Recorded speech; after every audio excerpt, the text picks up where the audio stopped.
Get ready. Get ready. We've got 1 minute, Paul. Get ready.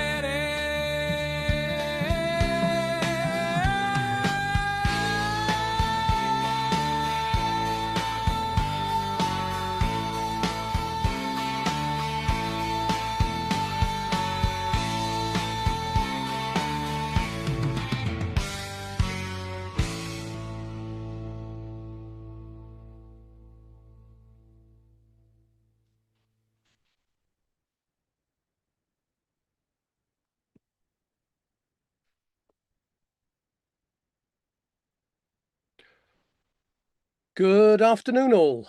Well, I had a lovely leisurely drive from Kilrush all the way over the cliffs. Stunning footage, and I mean, I can't emphasize stunning footage. The same as Mizzen Head. Absolutely brilliant. And I have to compliment AI yet again. And I hate doing it because, you know, there's a lot of people that object to AI and everything else. And I'm going to turn my mobile on so I can flick over from this call and go onto the mobile to show you where I am. The name of the place is, just bear with me 1 millisecond, Dungori West Kinvary, I think I pronounce it. And it's right next to a famous castle down here, which I can't find at the moment. But I will just flick you over to give you a view before we start the questions from people. I'm just flicking onto mobile, so bear with me. Okay, let me go outside, and I'm going to take my cigarette with me.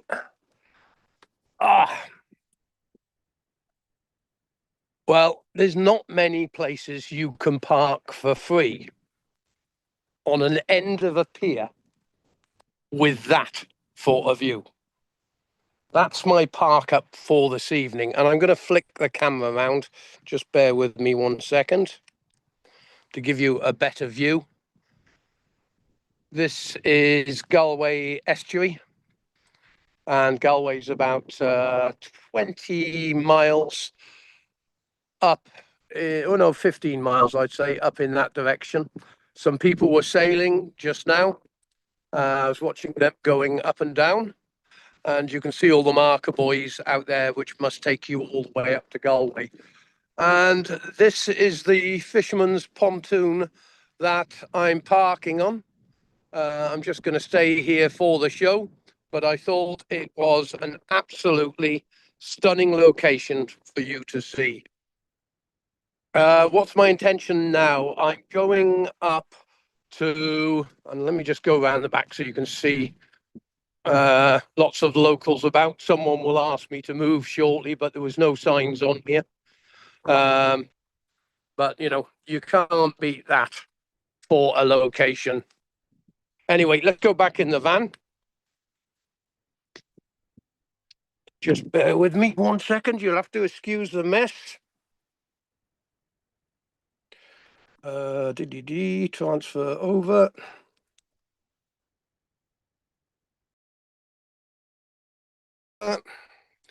Okay, back in here. Okay, cool. What have we got today? I'm heading up through Galway, and then I'm going to take the N59 road, which will take me up towards Kilmore Abbey. And then I'm going to work my way up the coast. I might be snipping some of it off. It's a long drive otherwise, and heading up towards Donegal. But I am going out to Achill Island, and it's meant to be a stunning location, and I'll just put the link for that as well. Matter of fact, Darren, actually one of the viewers on this channel, actually gave me a link and also sent a donation in because I'd helped him with something, I think it was. and he told me to have a pint, and he said it was a part of the world that I shouldn't miss. So I'm going to have a few days off the source completely, because I must admit the Fisherman's Hut in Knock, just outside of Kilrush, pretty much kicked the hind legs off me, shall we say. I watched one of the greatest football matches I've ever watched there, which was Cape Verde, Argentina, and I'm still upset that they lost. But, you know, I'm not a football fanatic or anything else, but it is an absolute, you know, every road I have been on, sorry, has been totally and utterly different with regards. The views are just, you know, you think you've seen the best you're going to see, and you pop round a corner and another view which knocks the last one. So it's a spectacular coastline, and literally everyone has been absolutely brilliant. The locals have accommodated me. They've, you know, even got me into some free parking and other bits and pieces, so I didn't have to pay some of the expensive campsites. Pub car parks I've stayed in, cliff tops. Last night was a spectacular place to park. You will find on my personal Facebook, which is open anyway, I don't hide anything, and you will find some videos on there. And in a couple of weeks' time, Berkeley will have edited those videos as well. He's got a slightly large backlog at the moment, so he's fighting his way through them, but I keep creating more content.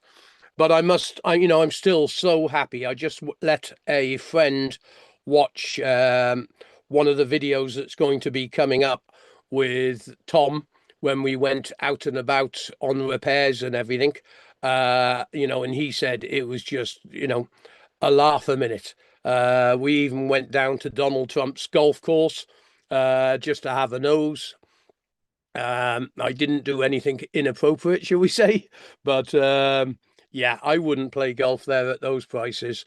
And then we went up to, I think it was the Cliffs, and did a couple of repairs up there. And then, of course, after 4 days, I had to sort of knock it on the head and say, enough's enough. I've got to get back to work, because I'm meant to be helping Barry with setting everything else up on the partners program. And he's up in Donegal, and I'm not far away from Donegal. We'll see how long I stay on Achill Island and see what the scenery is there. And then I might head to the top northwest point of Ireland, which will be something like Erris Head Loop, somewhere up on that region, before I go down to Barry. But, you know, at the end of the day, time's on my side. I'm just enjoying it and trying to make the content for you. And while I'm traveling, I'm trying to help as many people out as possible with regards to repairing their appliances. And what I'm starting to love is the community that we are getting on here. It's not just myself who is a techie with regards to appliances. There are a lot of other people who are assisting people with their appliances, because you must remember, unless I already have wiring diagrams and schematics up on my actual computer before I answer the questions, you know, it's very difficult for me to do it on the fly. So I am assisting where I can. Anyway, what have we got today? Do you want to bring a question up? Andrew, good afternoon. Hi, Paul. Who's going to win, Canada or Morocco? That was on yesterday, mate. That Morocco was I think they won 3-1 or 3-0. I've got a Samsung refrigerator every morning. You put this on yesterday, mate. You're bringing the questions in from the wrong day. These were on yesterday. No, this is a new one, actually. Oh, it's a new one, is it? Yeah. Sorry, Witty Wit. I've got a Samsung refrigerator, and every morning there's water under it again, even after I clean it up. I starting to worry there's something leaking inside. Okay, there's a couple of things it may be. One is the pipe that goes to Let me explain what happens. When a fridge freezer defrosts, whether it is a frost-free fridge freezer or whether it is a normal fridge freezer, there is a pipe that runs through the actual body of the actual cabinet, and it normally goes to a collection tray on top of the compressor. This water then that trickles down into that tray evaporates via the heat from the compressor.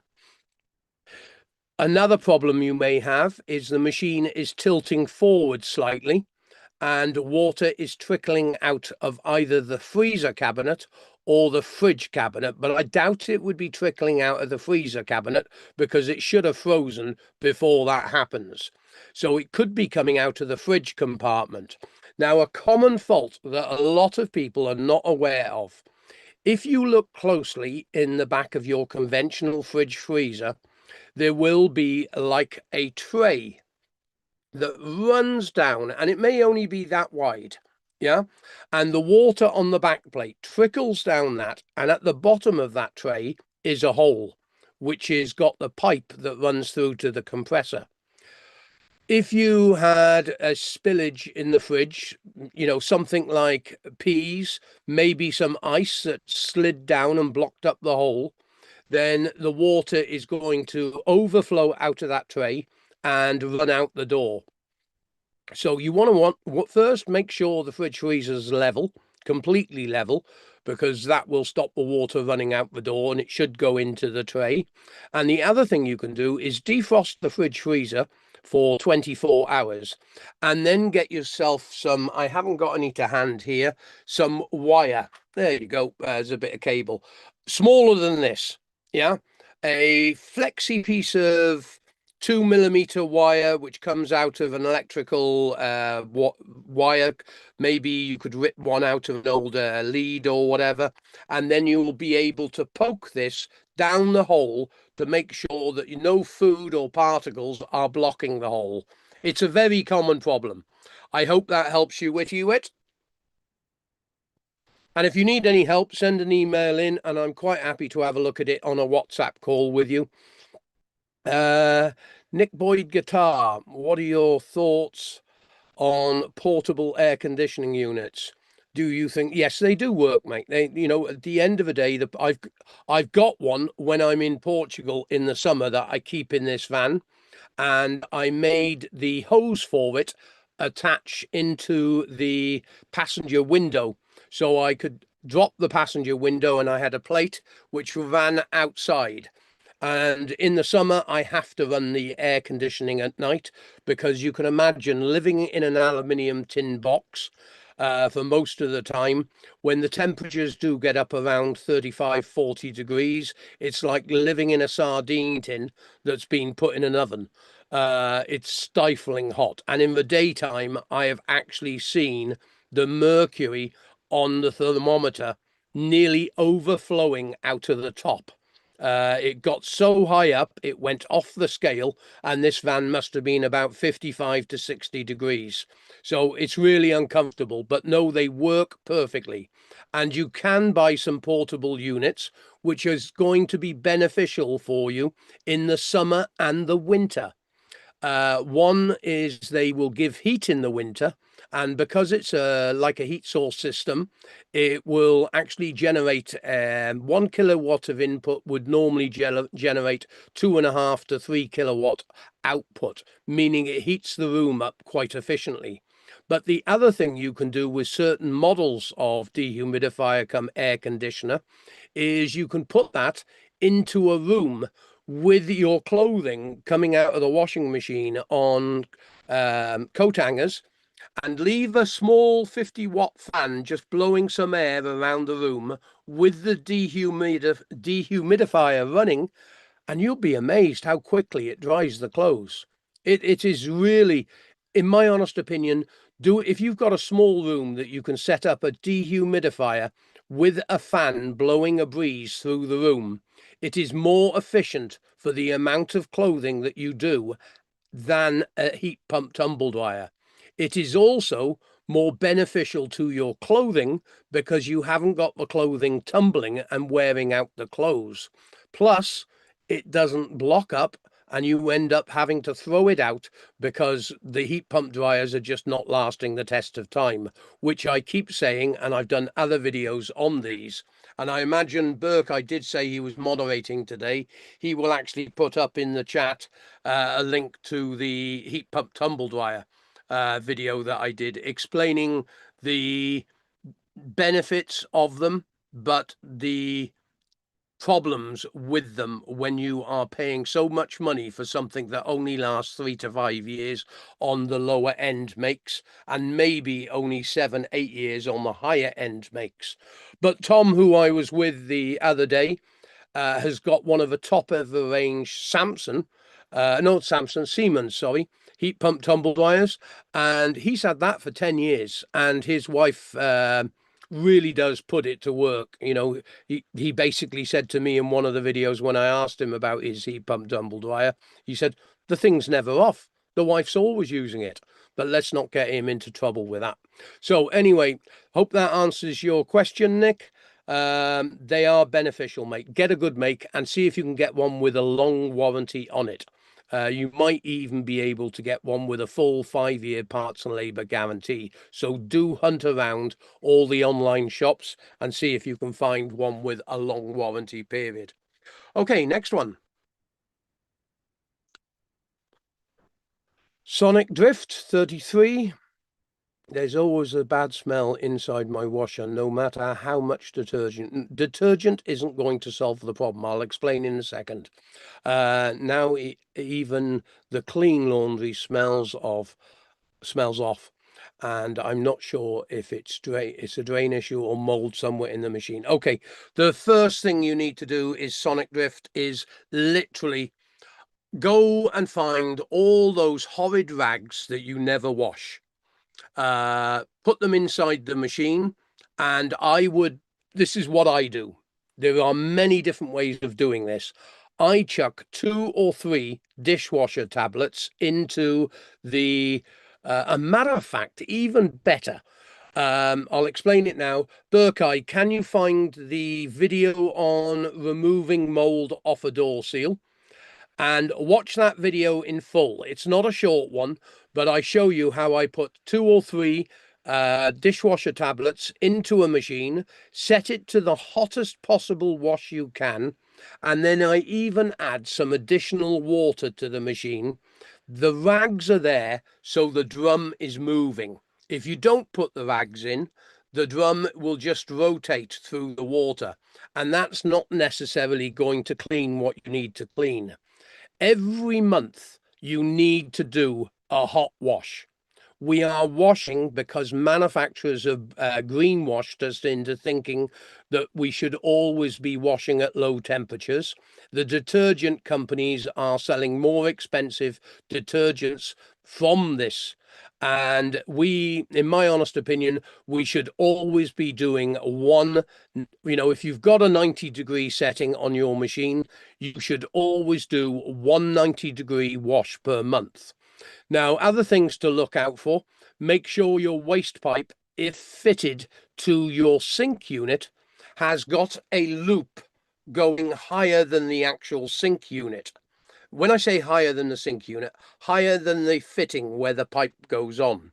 Yeah, you need to come off that pipe and then have a little bit of a loop. This will stop any sink water when you've got it full to the brim in the sink with old dishwater. When you let the water go, some of that water might be tracking back down the washing machine pipe to the washing machine. And that's another reason why machines can smell.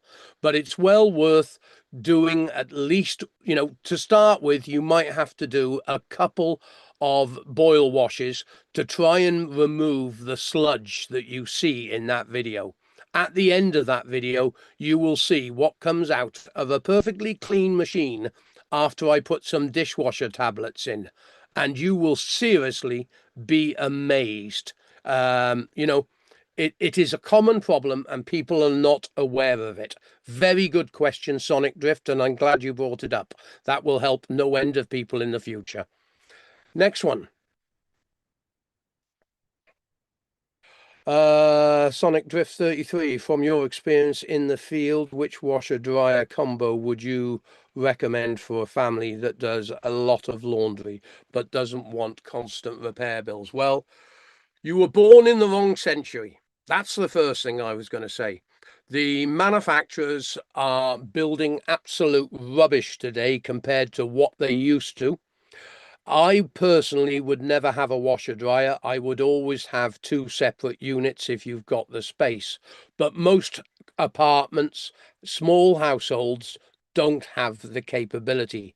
Even if you've got an exterior shed, I would have a vented tumble dryer in that exterior shed because it does dry the clothes quickly. It is less efficient than any other tumble dryer, but it does dry the clothes quickly, efficiently, and you can use it when you need to. And when a washing machine goes wrong, the dryer is still working. And when the dryer goes wrong, the washing machine's still working. If you have a combo washer dryer, uh, if anything goes wrong, you've lost every capability. No washing, no drying. And washer dryers also are working on a condenser unit. They are, out of all the machines, I would say they're the fourth most inefficient machine out the lot. Washer dryers take an awful long time to dry the clothing compared to a condenser or vented.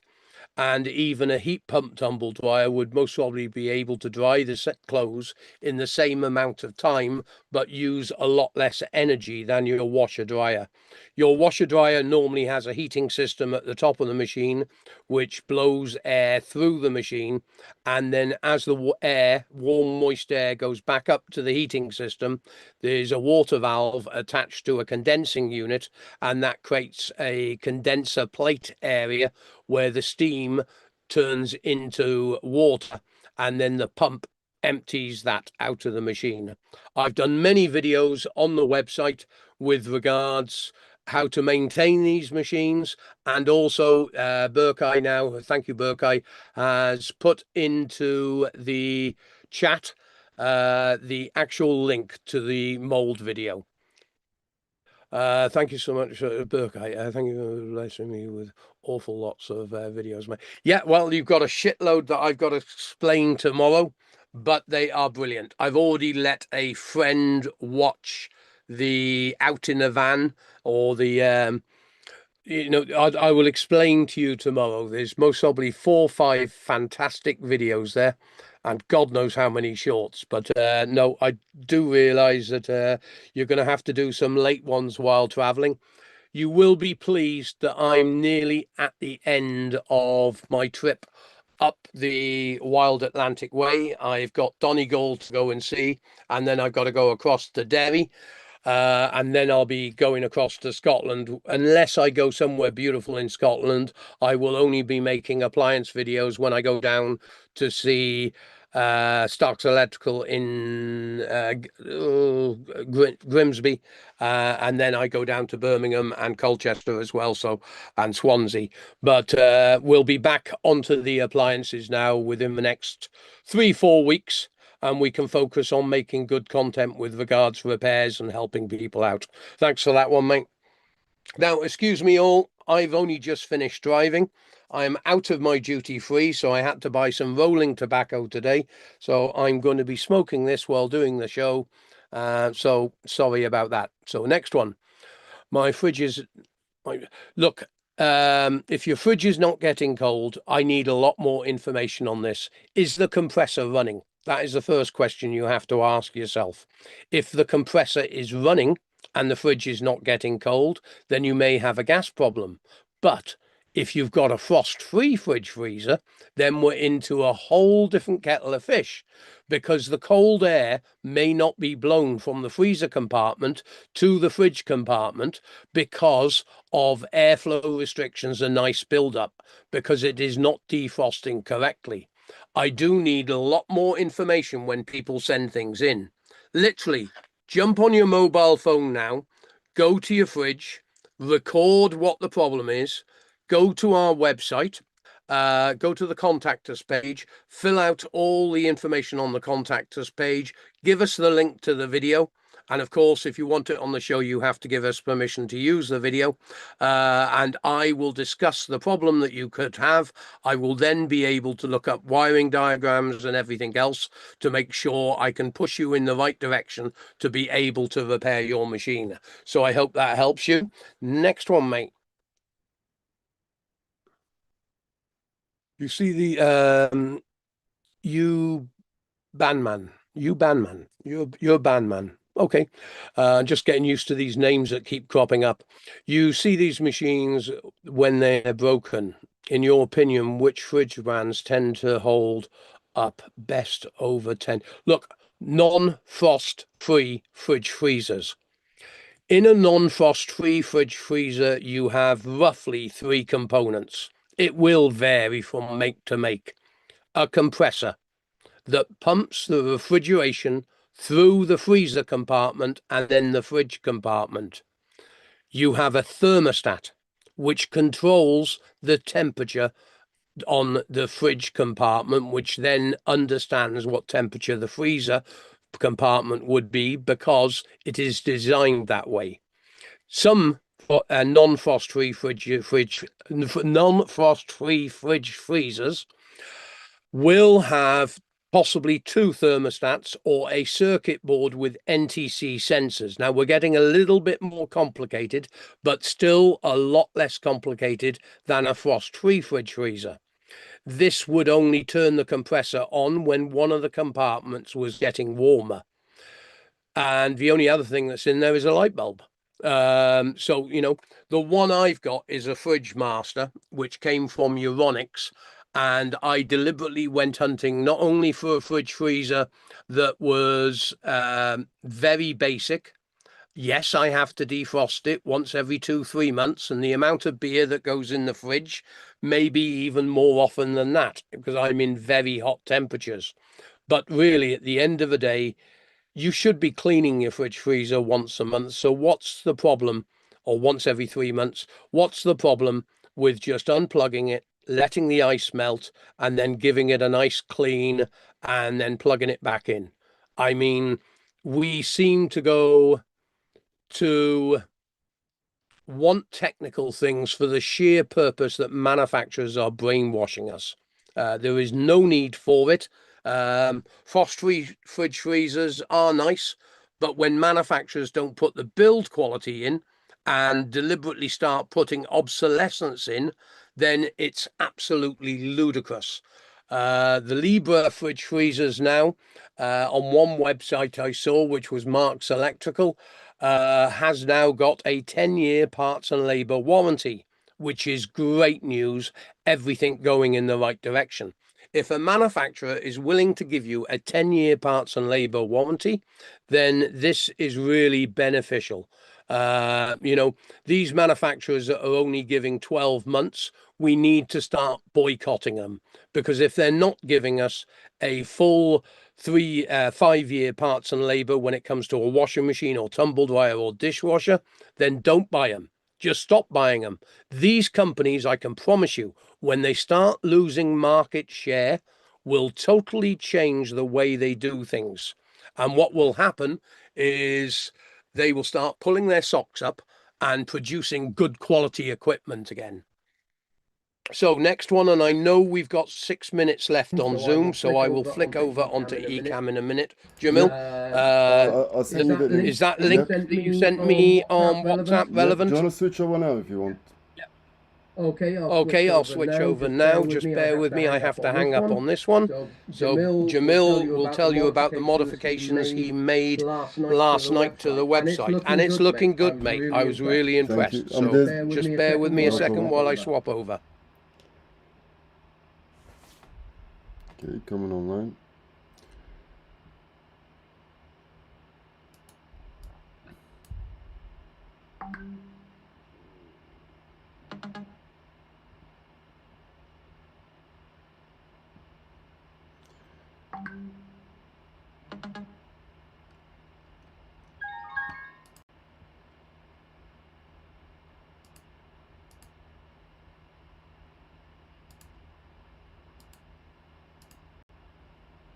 Okay, I'm back.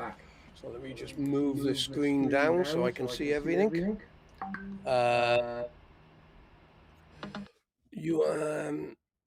You see these machines that are broken, in my opinion. Yeah, no, I've already answered that one. So can we move on to the next question? Talking about the website, Jamil, the sidebars are needing to be improved, but the actual look, I spent about an hour and a half going through your updates, which he's turned live today. It's a lot more of a smoother experience for the end user. I am very impressed, mate. There are a few more features that I haven't published yet, but I will show you after the show. Okay, then, mate. We'll go through all that later. Right, okay. Ethan991, good afternoon to you. Do you think paying extra for a smart appliance is no? Full stop, final. Don't have Wi-Fi. Don't have Bluetooth. You don't need it. Don't have auto dosing systems. None of this is beneficial. If you want to know that everything is work finishing the wash program, or how long it's got to go, just get off the settee and go and have a look. I mean, yes, you may be in a secondary location, but when you press the start button on the machine, it tells you how long that cycle's going to be, there or thereabouts. You are paying for gizmos that are going to bite you in the butt at the end of the day, because the complexity in the machines is what's causing all the problems with obsolescence. And these manufacturers love giving you all this, because what they're doing is making it easier for the machine to fail when they want it to fail, meaning they are going to get more money off you in the long term. I hope I explained that correctly. Next one.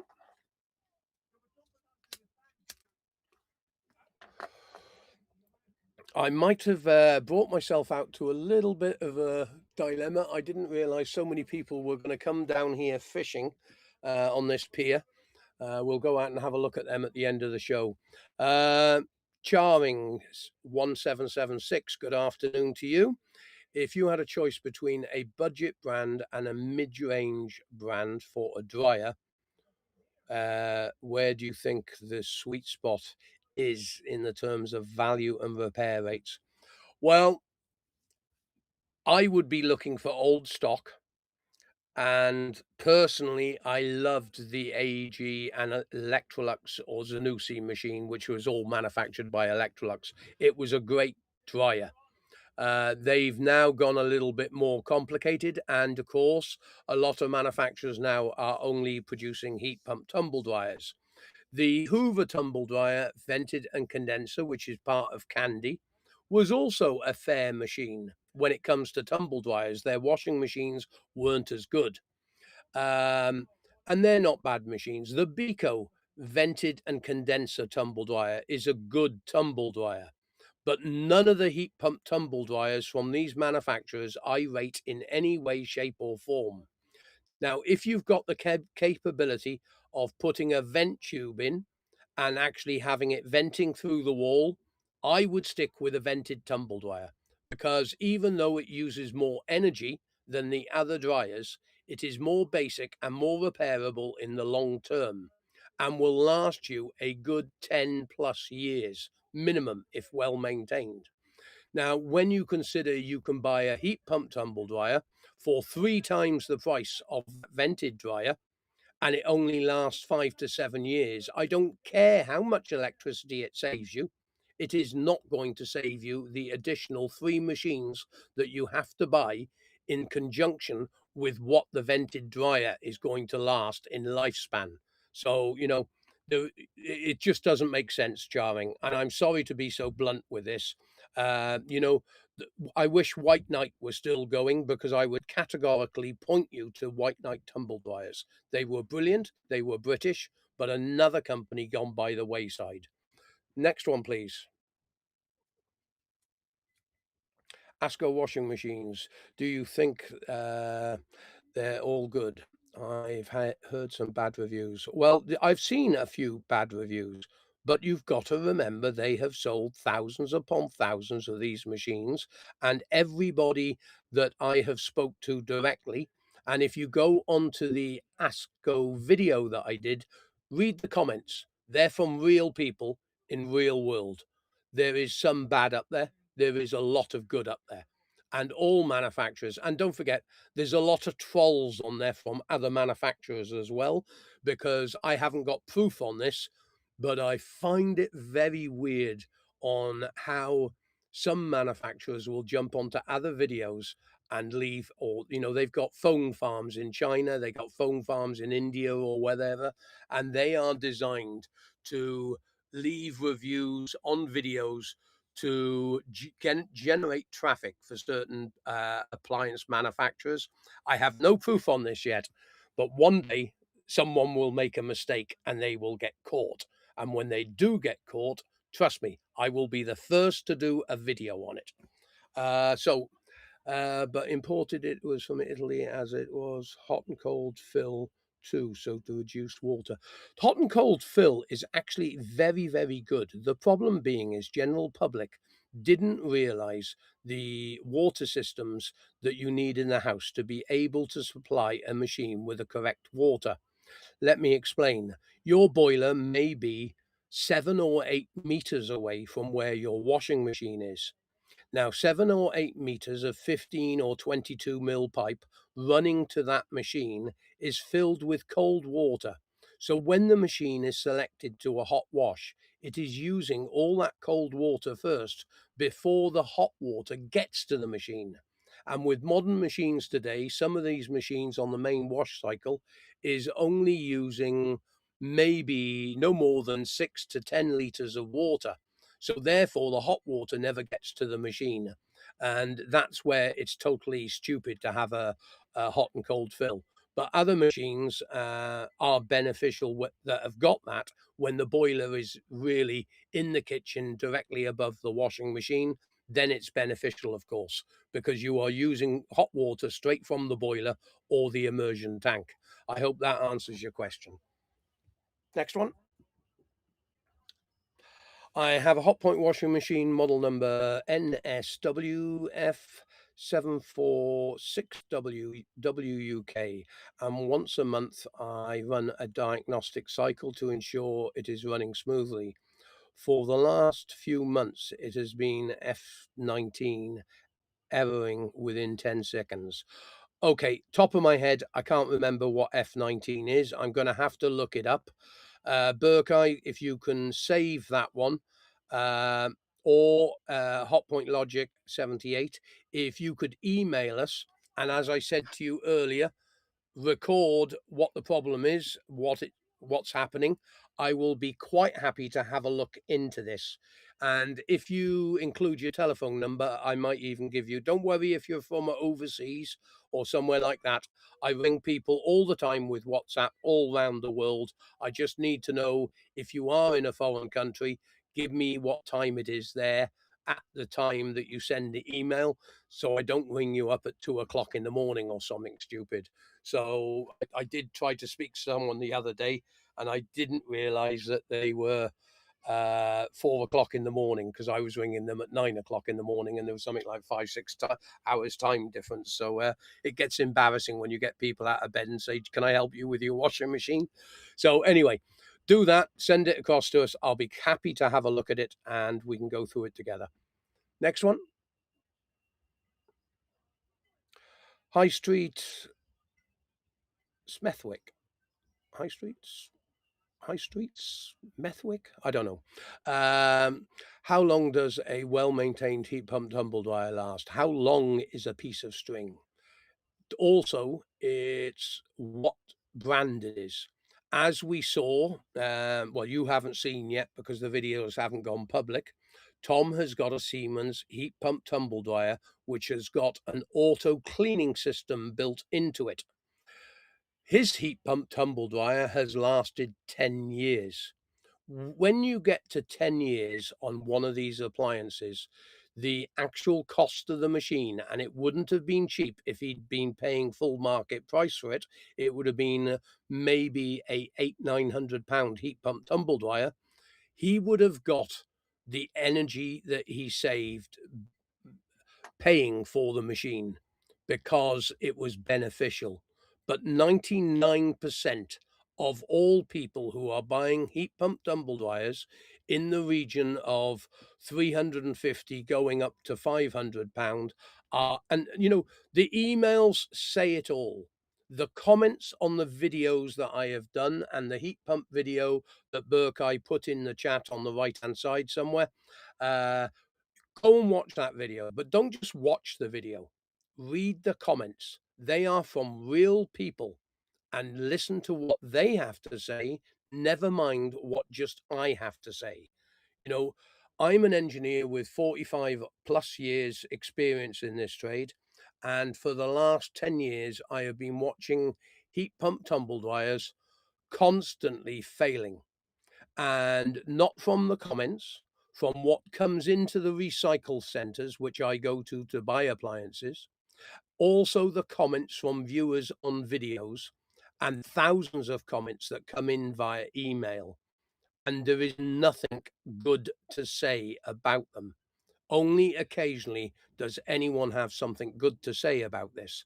And I'm sorry to say, the whole manufacturing industry is designed around consumption today instead of building quality. And this is because the fat accountants are running the businesses instead of the engineers that used to build machines and ask for the money from the accountants. The accountants now are setting the budget on machines, and these engineers that build them are having to cut corners to please the accountants, to please the shareholders. And they don't give a flying buck about you, general public. They only care because you have to remember these big companies now own multiple brands. Give you a quick example. Beco own Whirlpool, who owns Indeset, Hotpoint, Creeder, Jackson, and many other brands. You will walk into a showroom because it's not your trade, and you will go into the likes of Curry's or onto an online store, and you will look at all the machines and you will say, well, I'm not buying that one again because it let me down and only lasted 3 years. And you'll go and buy that one. That one is actually manufactured and most probably has 90% of the same components that you had on your last machine, because it's all a con today. And this is why I created the video channel originally in 2006 just to make videos to assist people. But in nearly 20 years now, I am seeing more and more dissatisfied people in the purchasing of appliances. And they have brainwashed the younger generation into thinking it's the norm that a washing machine lasts 6, 7 years. It is not. Our parents and their parents had machines that lasted 30, 40 years. The junk that they are making today is, well, it's illegal. They are deliberately removing the right to repair or circumnavigating the right to repair. They are using, uh, you know, the Monopolies Commission should be looking at some of these companies because they own nearly 25% of every appliance in the showroom because they have so many brands.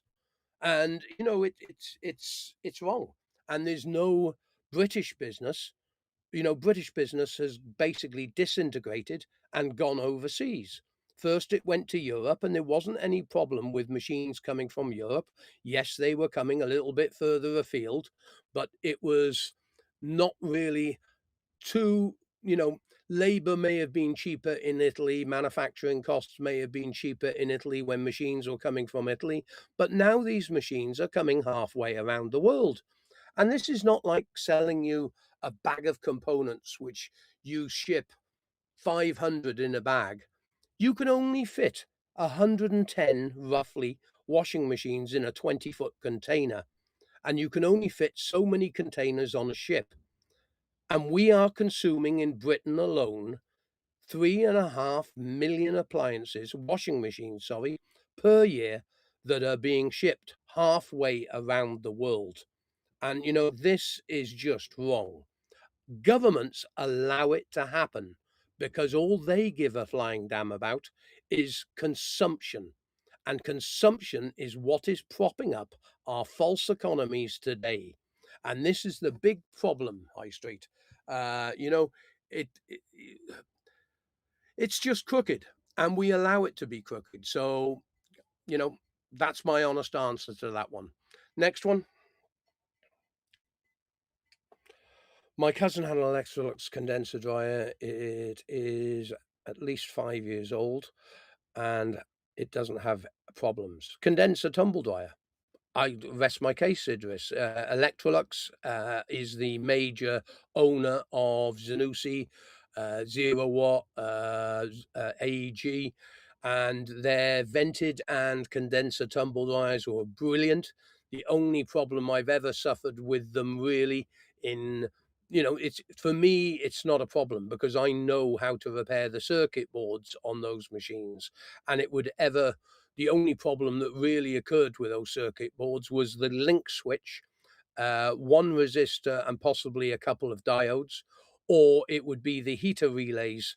The rest of the machine, the heating units were built well when you compare them to Hotpoint dryers. Um, the motors were reliable. The accessibility in the machine was good, and the maintenance was easy to do. Very, very well built machine. It's just a pity these manufacturers destroy their reputation with the junk that they're producing today, because the new dryers that they're producing are nowhere near as good as the dryers that they produced 10 years ago. Next one. Let me get a drink of water.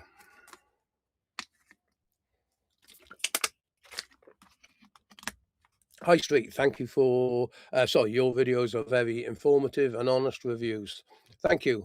Look, we have built this company and this channel on the back of assisting people like yourself. I am not a talented speaker. I was never someone that even had a clue how to turn a video camera on when I first started. I started in YouTube by helping a friend in Scotland. And this was on the BBC once. So there's a video actually on the channel if you want to hear the interview.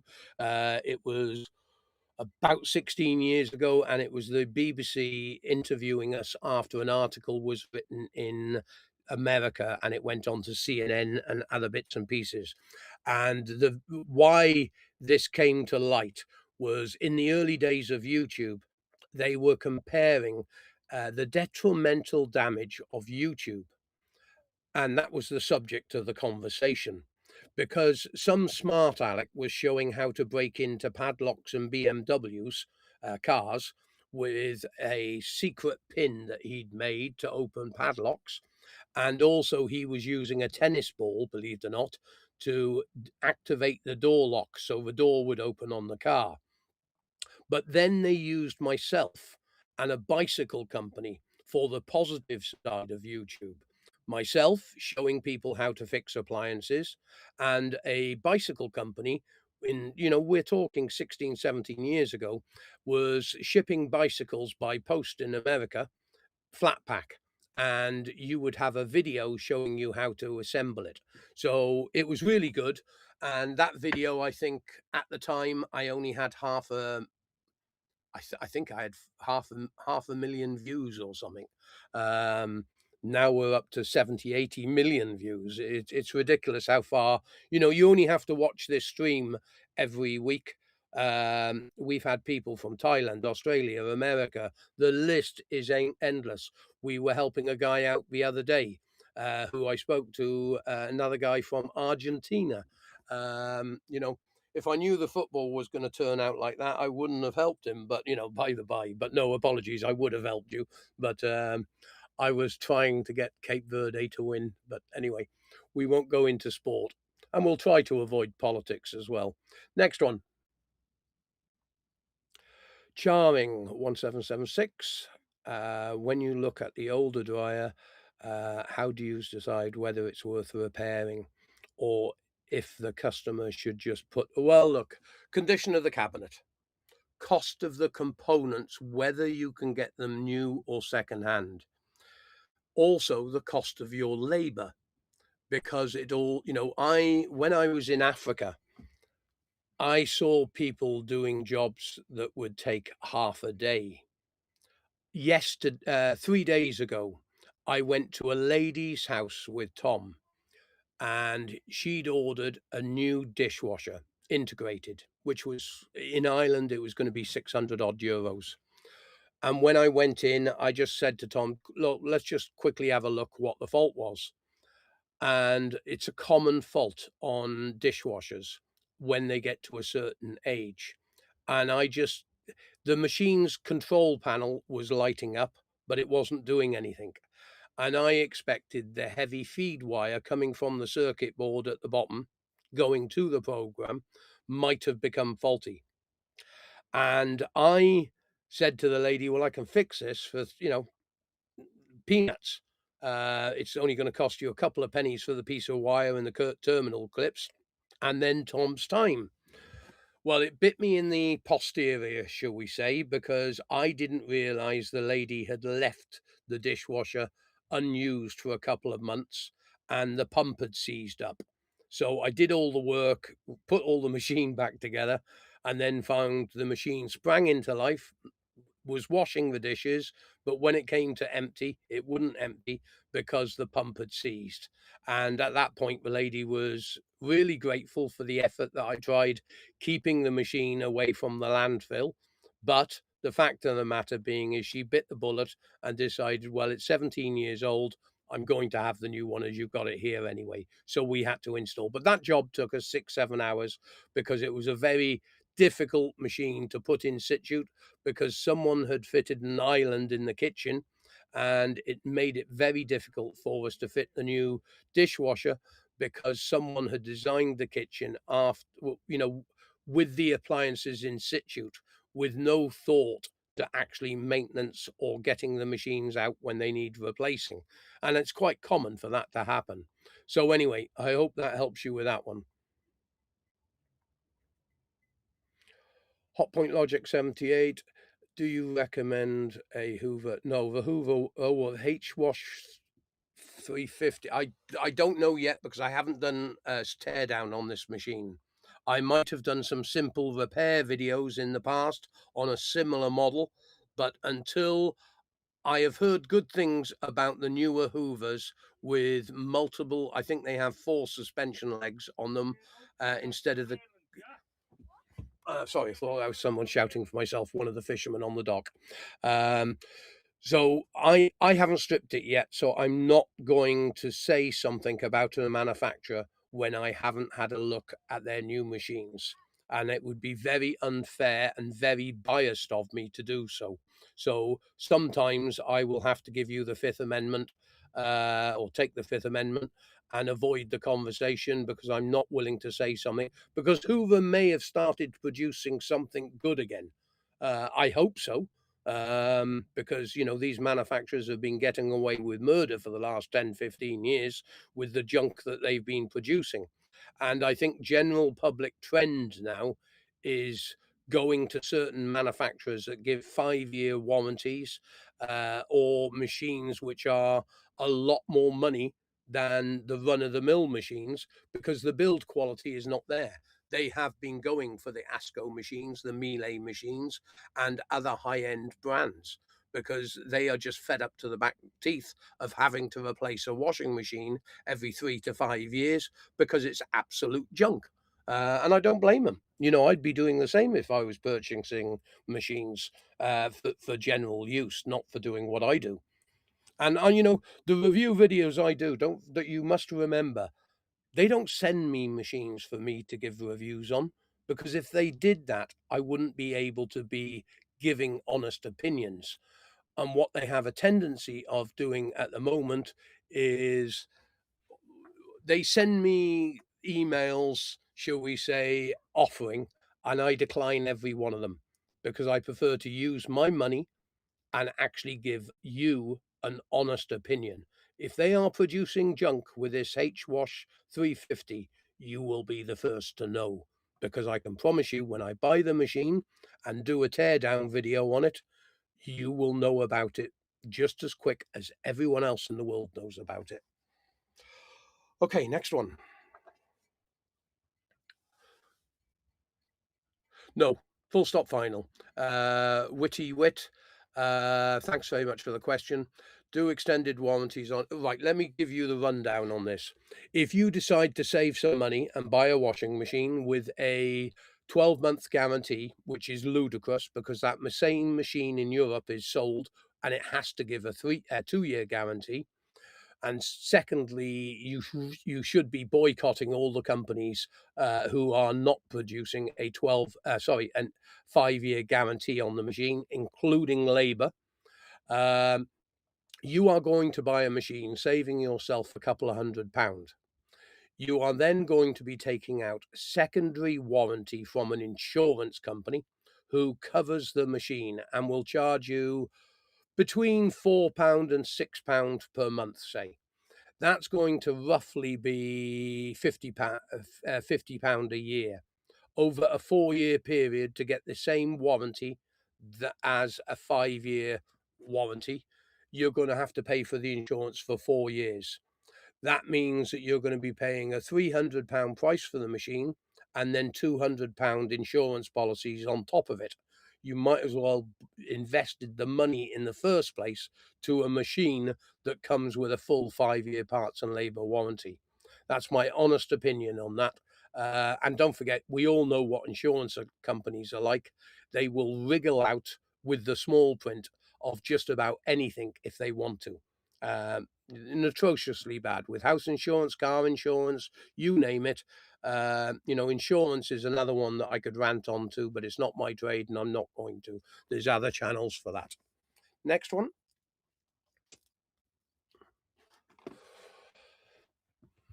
Hotpoint Logic. Do you have a laundry? The type? That is better for me.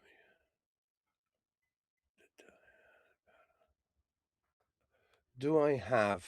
I'm trying to get a grasp of this question. Maybe it's my dyslexia.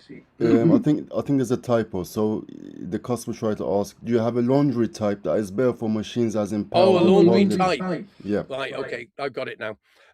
No, I don't. Look, chemicals is not my forte. I can tell you about the machines and I can tell you what I use. I use cheap, well, not cheap. I use a reasonable quality powder that's affordable, and I use on certain clothing, I will use conditioner, but I will not use conditioner on towels because conditioner actually makes towels waterproof.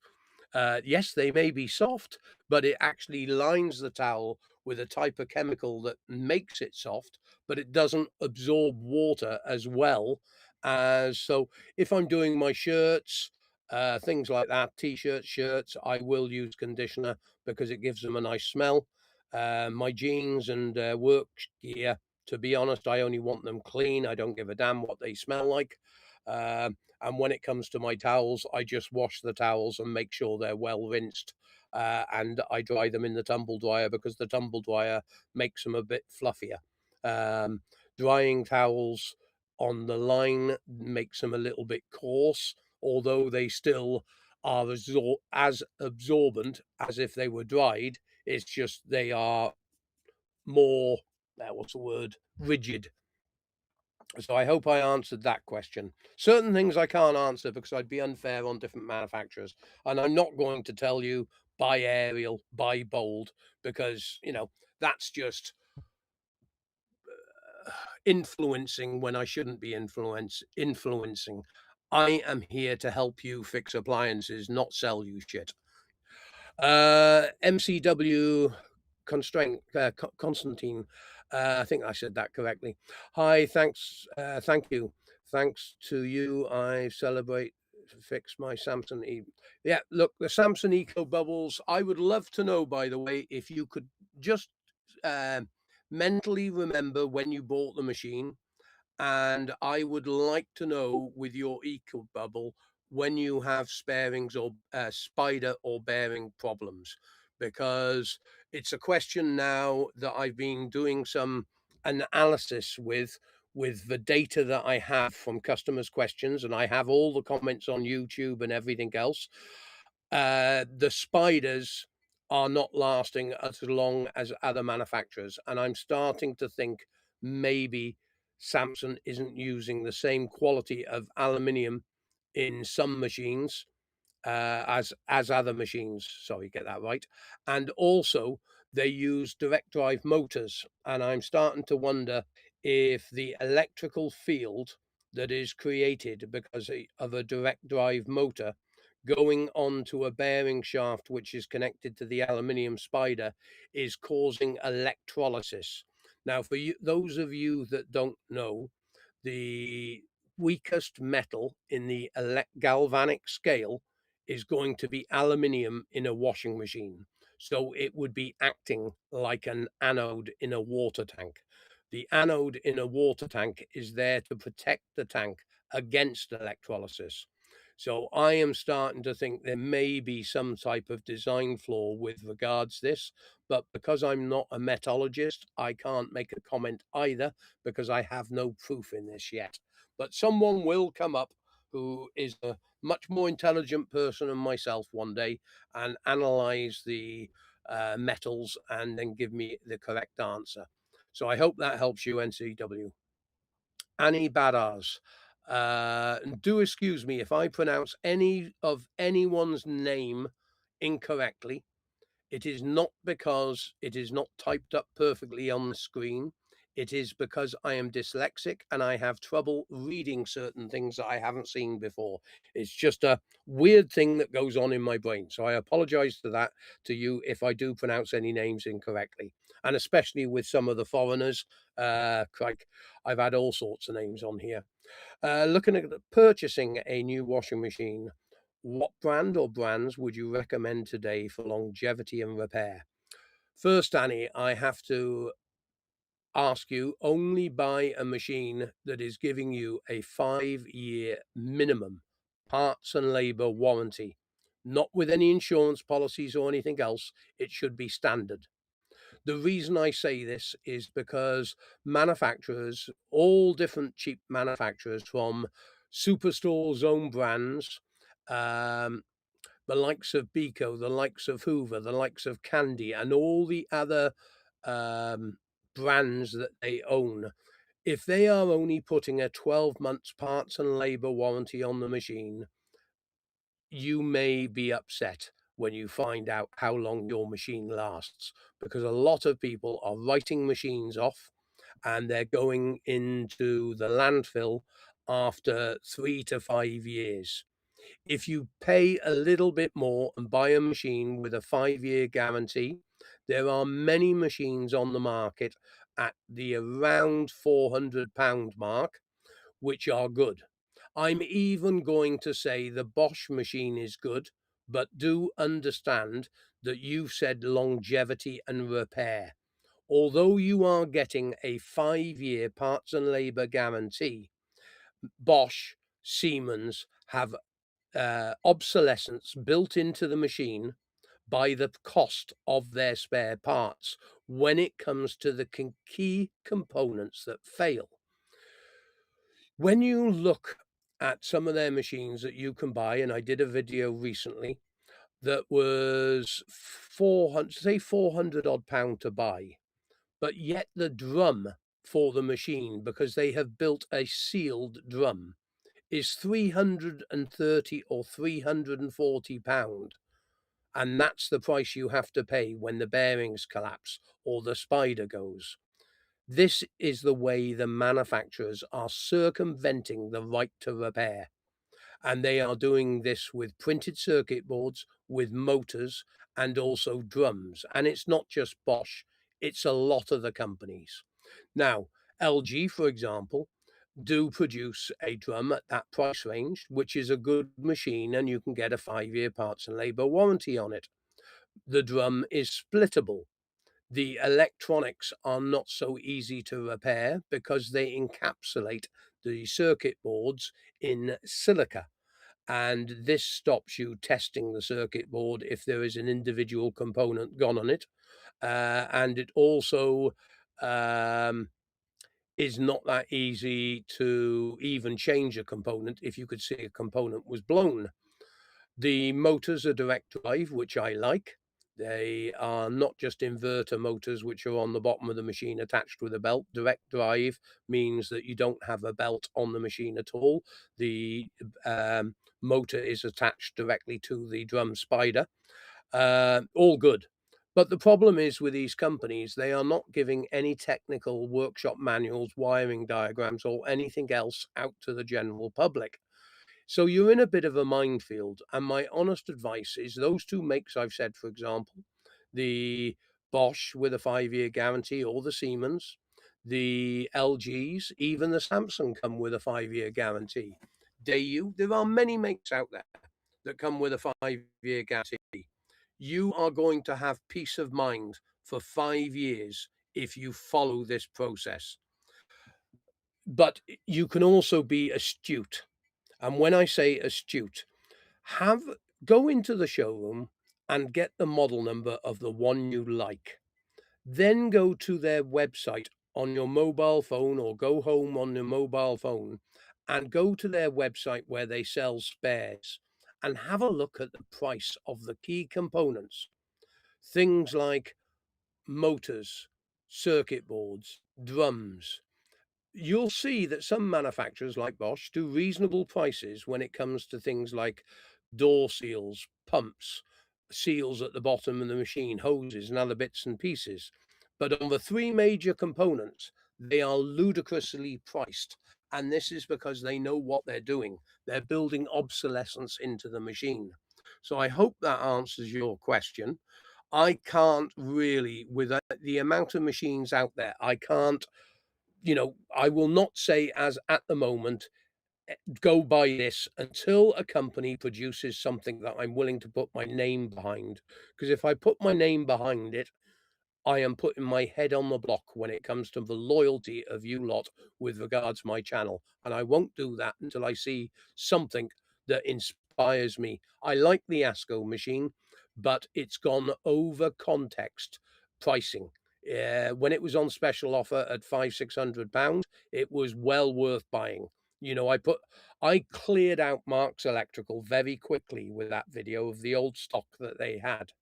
But the fact of the matter being is a lot of people weren't able to buy the machine, because I don't know how much stock they had, but they sold like hotcakes after that video.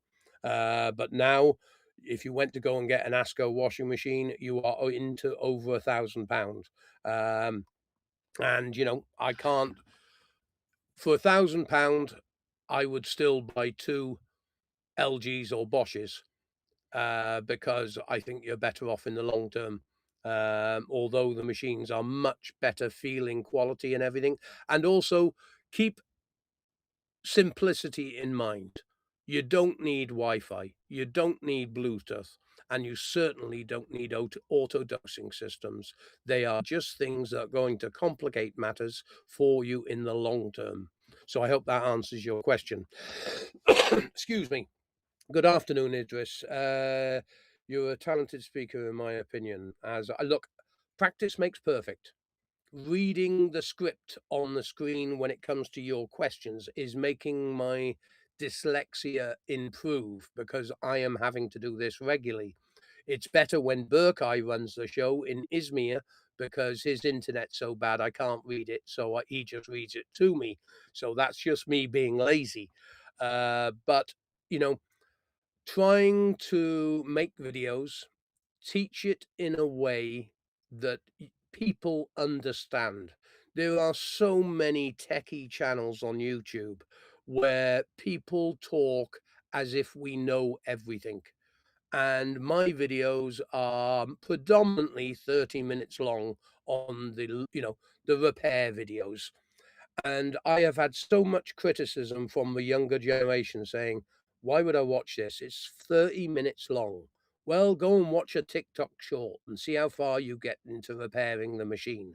Because at the end of the day, if you are not willing to take the time to learn how to do something correctly, you're just going to be another slap-happy repair guy who thinks he knows how to fix everything, but really knows squat shit at the end of the day. So hope that answers your question, Idris, and thanks very much for the compliment. Next one.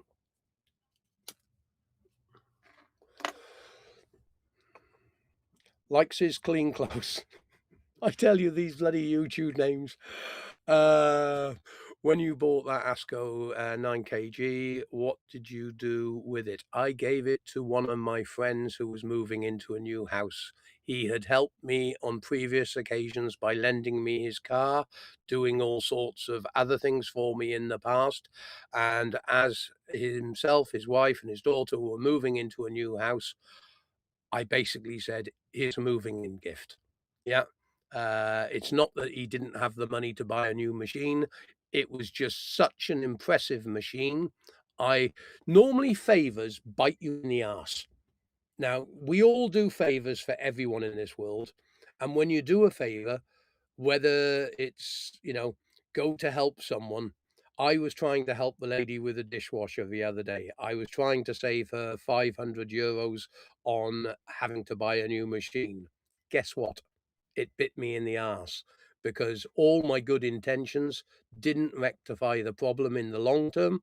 And I wasted an hour and a half to 2 hours of my time and Tom's time trying to help someone out because I thought I was doing right. Sometimes, and especially when you do things for friends, it's always people. And this is why that machine was so damn good. I felt that I could give it to a friend knowing it was not going to bite me in the arse when I go away traveling for 3 months and the machine breaks down and leaves him in the lurch, and then he's cursing me every time he talks to me. So, it was that good that I gave it as a gift. So, that's my thoughts on it.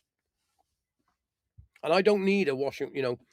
Are you staying up for England game tonight? Uh, I really,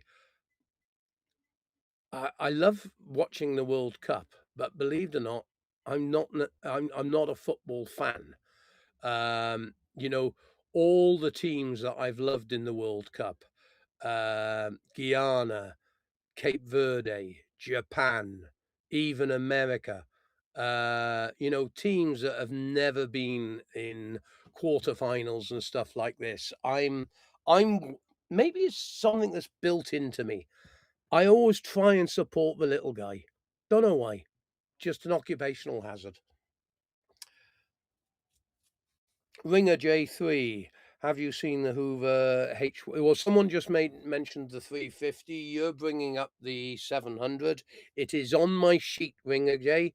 Um, I am going back to the workshop, and after just on this live stream that I've done for 20 days now, doing a stream every day apart from one when I had problems. Um, it's a common thing that's coming up on the screen. Now, of course, if there is that much interest in this, I will go and use my own money. I will buy one of these machines. I will tear it down, look at the warranty, look at the cost, look at the build quality. And I might even do it on a live show so you can ask me the questions as we're stripping the machine down together. And, you can say, Paul, take one of the shocks off so we can have a look at how well the construction is. Take the pump off. You name it, I'll do a 2 hour, 3 hour interactive show for you with this machine. I can't do any more than that, mate. And it's my money that buys it. So, likes his clean clothes. Paul, why can't all manufacturers use use stainless steel spiders? The price can't be. No, it's not. But I don't know. So many people have been trying to talk this old guy into going into manufacturing. It's too late in my life, and I want to enjoy life and do what I do and help where I can. I have no idea why manufacturers do not use something. It doesn't necessarily need to be stainless steel anymore because we have a lot of great materials out there with the the in, improvements in carbon fibers, 3D printing systems. So many great things have come to the table. Yes, stainless steel is a brilliant thing. What but you see, if a manufacturer spends £5 extra in manufacturing something compared to an aluminium spider, say, just giving you an example, that washing machine is going to go down the chain. And when I say it goes down the chain, I know for a fact around about the late 90s, early 2000, Zanussi document that I got hold of said the manufacturing of a machine came to £36 in components. Now, at the time, that machine could have been bought for, say, £200 in the showroom. So we've gone from £36 from the manufacturer, then he's got to make a profit. So let's say he puts 100% markup on.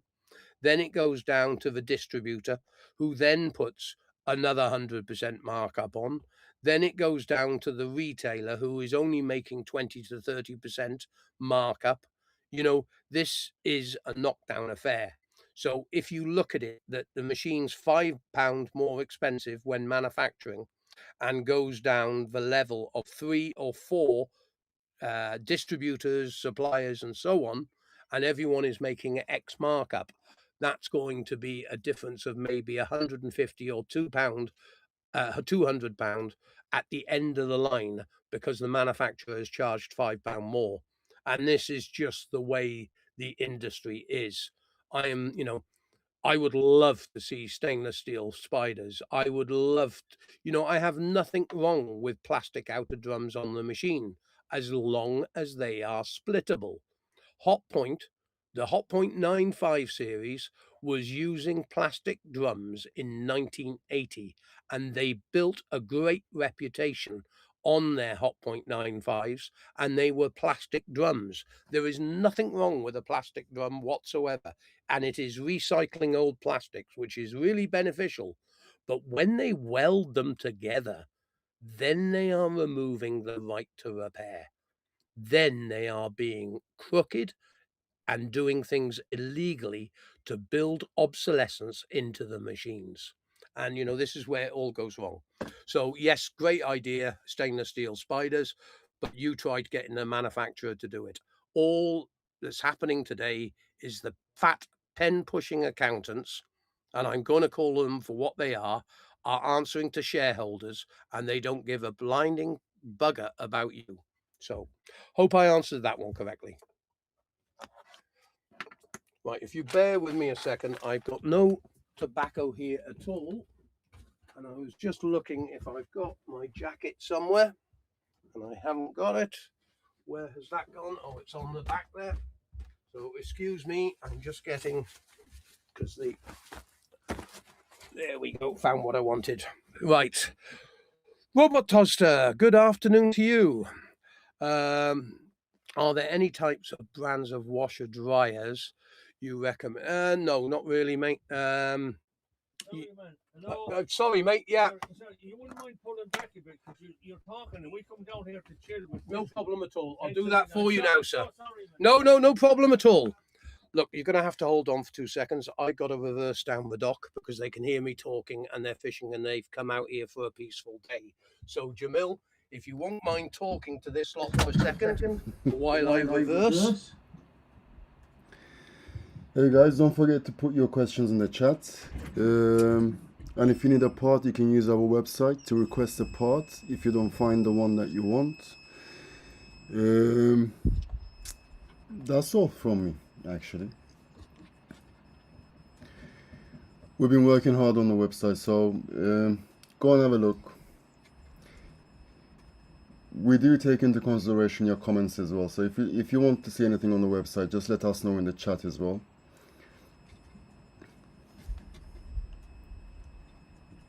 I'll show you the section where you can contact us. If you have any questions and you want detailed answers to any of your inquiries, you can use the contact form. Let me show you that.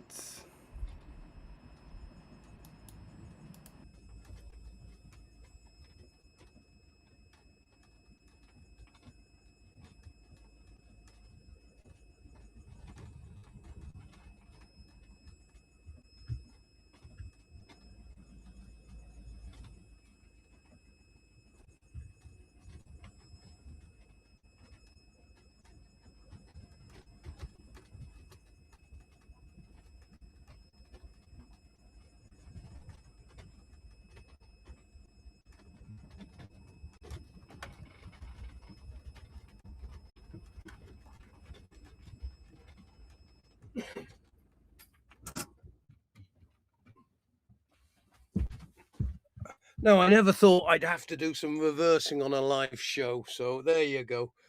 A typical fisherman. Look, he's completely correct. I went and parked my van down the end of the dock because there was no one there at all. But then, of course, because it's coming up the evening and the tide's coming in, everyone turned up to do some fishing. And of course, my talking is scaring the fish off, which I fully understand because I'm a fisherman.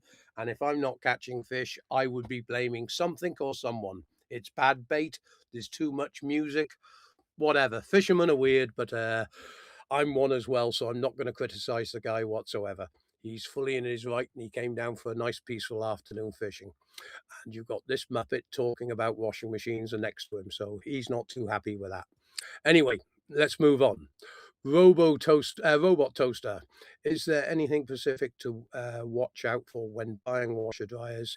Like, well, sealed drums, firstly. I have also seen some of the condensing systems built into the drum, meaning that it can't be taken off and cleaned easily. This is ludicrous because the condenser is basically the area where fluff can accumulate. And if you can't clean dishwasher matrix, by the way, on the left hand side of the machine are another thing that's sealed and doesn't have an accessibility to clean it when it's a known fact that the dishwasher matrix will clog over a period of time due to silt in the water, other bits and pieces. So accessibility to all the components. Also, it is worth looking, as I said to the previous lady that was looking for recommendations. Don't just buy a machine. Stop before you buy it. Have a look at the manufacturer's website and find out how much the components are in the machine, because that will give you a good indication whether it's got repairability in mind. Because, you'll find out instantaneous it has a sealed drum because they don't sell bearings or spider. You will find out lots of different things. So it's well worth having a look at that. Okay. Tone skill asked this last time just before you finished. Oh, my apologies. That was yesterday or the day before, and it was yesterday. I have to do a course on a Saturday, and I had a deadline to meet. I will try and always keep the show under 2 hours maximum, and that's because it's not just me running it. I can talk forever and a day, but my colleagues have also work to do. And of course, they've got time zone differences. Burkeye is a couple of hours later than us. Jamil is in the UK, so it's fine. And predominantly, Jamil works half the night anyway because he's one of those IT geeks that's always something about IT people and working night shifts. Love your thoughts on this, by the way, because I think they're all odd. But anyway, so your question, Tone Skill, asked this last time just before you finished last chat. I have a 15-year-old black LG direct drive, never broke. Well, if it did, would you be able to fix it? Look, with money and components, you can fix anything. There's nothing you can't fix if the parts are available. LG washing machine, I'm pretty sure I can guarantee and say it's a splittable drum. Therefore, if the parts are available, and you must remember this one statement that I'm going to give you now, the legislation which is in place at the moment, which I don't think is necessarily correct. And I'm going to explain this in depth because it's worth a conversation on. They, by law, have to supply parts for a 10-year period after the last production date. You've got a 15-year-old machine. Whether parts are available is the question. Now, this is a very, very important thing. And Burkeye, what I'm going to explain here, if you're listening, you could do a short out of, because this is a very important topic. Manufacturers today build new machines every few months, which have different models on them. These manufacturers also have many different brands they operate on, and these same machines will be badged under a different brand for a different superstore for price match guarantees and whatever other gizmo salesman's tricks they try to get away with. What this is doing to the industry is they are able to change components by changing the part number that is used on these machines. This then is basically creating millions and millions in parts in the marketplace, which not necessarily need to be there. Really, a manufacturer only needs one or two pumps for the whole range of his washing machines. He only needs one or two suspension legs for the whole range of the washing machines, and so on. But what are they achieving by doing this? Well, one, they guarantee that no aftermarket companies. So if we look at the car industry and we've got brake pads from X manufacturer, you've got the genuine brake pads, and you may have 15 aftermarket brake pads available. What the appliance industry is doing by changing part numbers as rapid as they can is guaranteeing no one can ever produce aftermarket parts. This means that they are in complete control over the industry, which basically stops machines lasting because the government officials are stupid enough to think that giving a legislation that only has 10 years of law saying that they have to produce parts for that model for 10 years, they are still, the government introduces laws and they've got legal people looking at ways to circumnavigate these things in any way, shape, or form. And, this needs to change, and it needs to change rapidly because these conglomerates now are dictating everything, and it's totally and utterly wrong. The industry is one of the most crooked industries I've ever seen. If it was Italian, it would be mafia run. Full stop final. This industry is crooked, and it is run by accountants that only care about their shareholders. Okay, next one.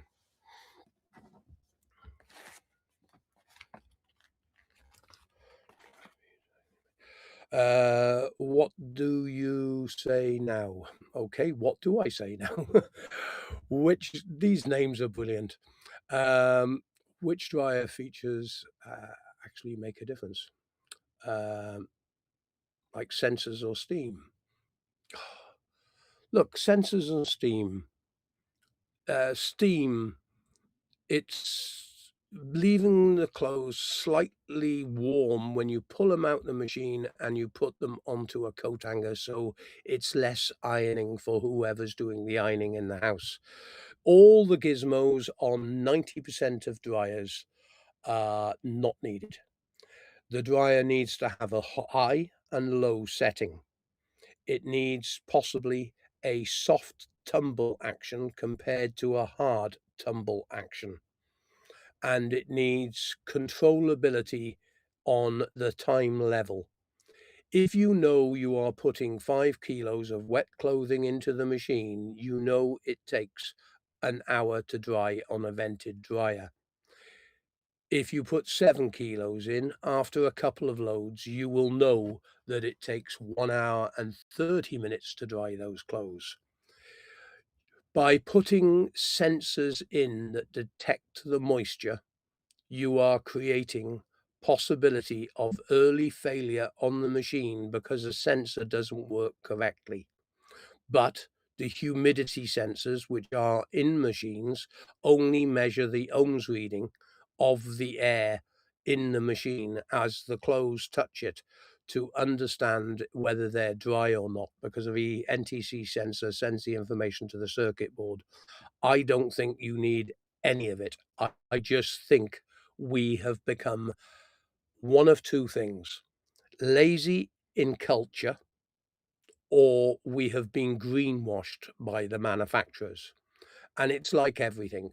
You see an advert on TV for your favorite food, you go out and you buy it. It's a psychological imprint that's put into your brain.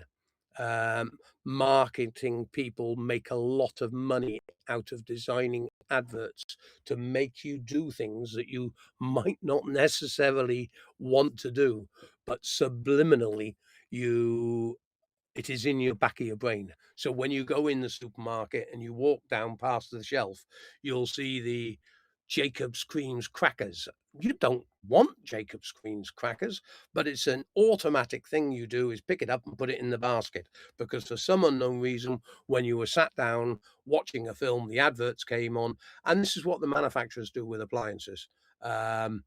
The washing machine has not changed really in evolution in 50 to 60 years.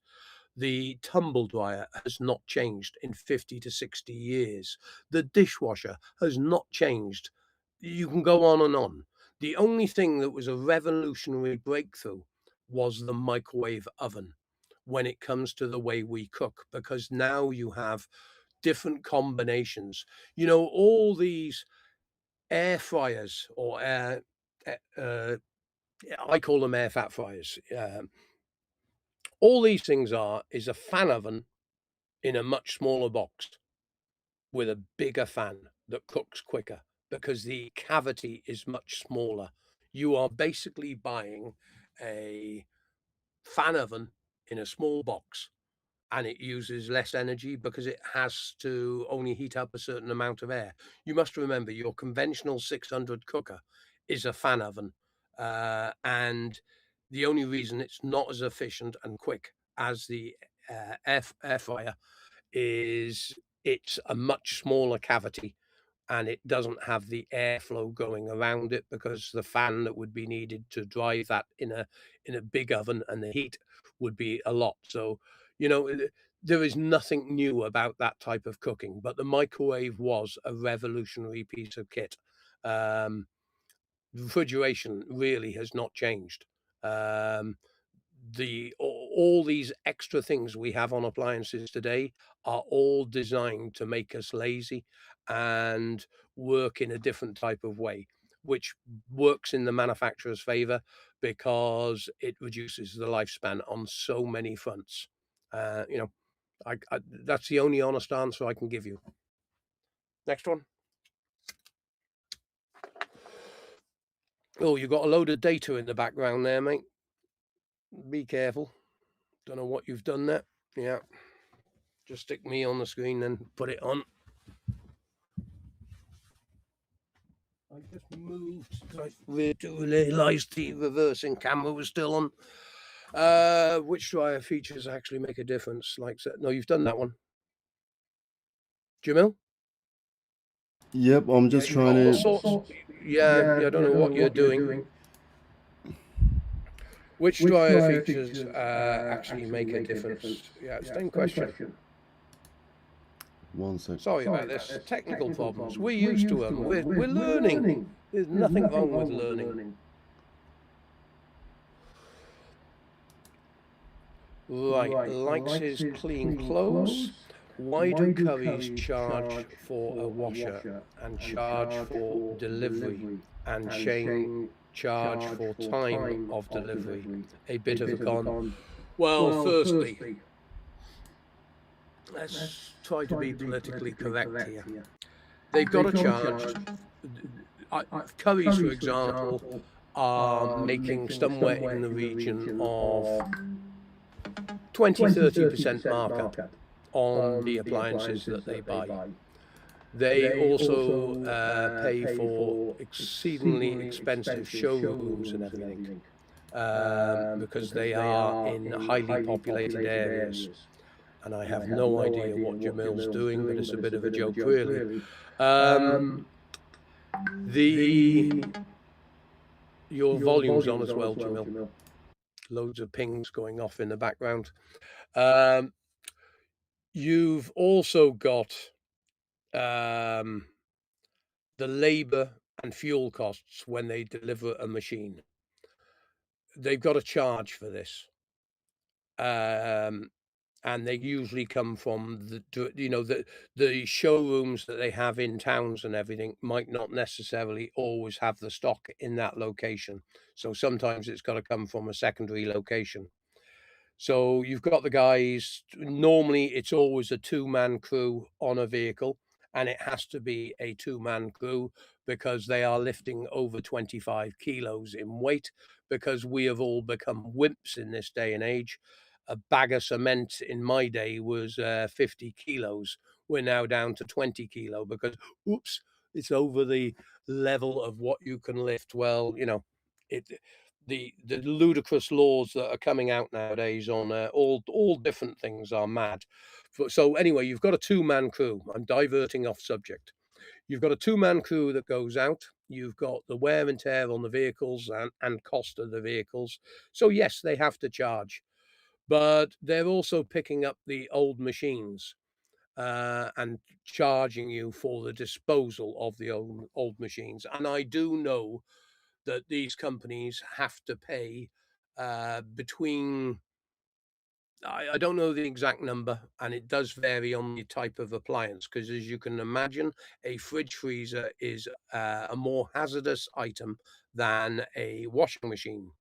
But so many of these machines, because we have become a throwaway society, are not being recycled. They call it recycling, but at the end of the day, someone is making money out of the copper, the steel, and the other valuable metals in the machine.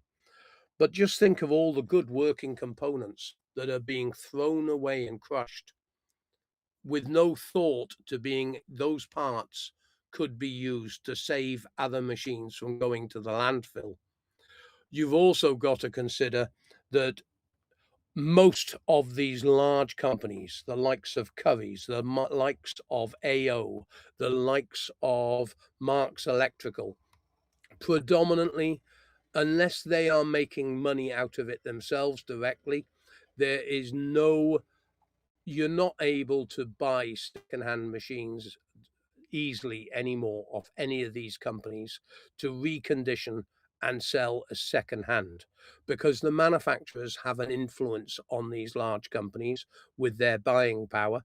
The buying power of these companies they might give a more discount if they recycle more machines, because manufacturers want secondhand stuff off the marketplace. They don't want it out there because it doesn't actually line their pockets. You can always pick up the machine yourself. But they have to, I'm not criticizing. I've seen so many of these companies only charging 25, £30 to deliver a machine. And I don't think that's out of place in any way, shape, or form. And they may charge you 15, £20 to take the old machine away. Well, they are paying, let's say they're paying £10 and they're charging you 20. You've still got their transportation costs and the staff labor rate to take into account for that machine being picked up from your house and taken to their depot. Yes, they're making money out of it, but they're not making as much as you think. I hope I answered that reasonably fairly, but I do realize that a lot of manufacturers are wanting retail outlets to make sure that all machines are disposed of and scrapped rather than being done up and sold as secondhand machines. Because the more that's off the market, the more money the manufacturers make, which lines the shareholders' pockets much better. Deep Rinse Enthusiast 2002, good afternoon to you. The last Hotpoint models manufactured in the UK before the Kinnell Park factory was closed in July. That's a very useful date. Burke, I grabbed that date. I didn't realize it was that date. Were the WML series? Yeah. I didn't realise that they were the last machines that came off the UK floors, shall we say. Thank you very much for the information. Very useful to have you lot participating in stuff I didn't even know. That might get used in a video at some point. Why is now you can't get a LG signature watch? I don't know. Can't answer that question. I haven't got the knowledge to the top of my head on that. So I can't answer it. What's the best type of brand of old tumble dryer to use in garage, please?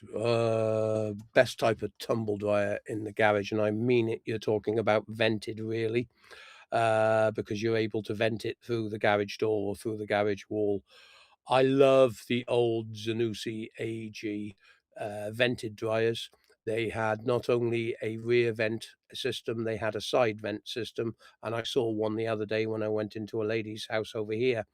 15-year-old machine, still going strong. No problem keeping that machine going for another 25 years. It was that reliable if the parts are available. The Hotpoints, believe it or not, are not bad dryers, although they use the elasticated 1860 belt, and they do go through the pair drop bearings at the back. If they are well maintained, they will go on for a long period of time. The early Beco dryers, not bad either. So many makes. I mean, the Bosch dryer was a good dryer. All the dryers really around 2000 are the best ones to put in your garage. Personally, the White Knight tumble dryers are great, but I can't mention them because you have no chance of getting any parts for them now because the company has gone gone to the wayside. It's gone. I don't know if they went bankrupt or just closed the door. So I would stick with the Electrolux personally, which is AG and Zanussi, or the Hotpoint or the Credo or Interset dryers from that period of time, because you know there is a chance of getting the spare parts. I hope I answered that correctly for you.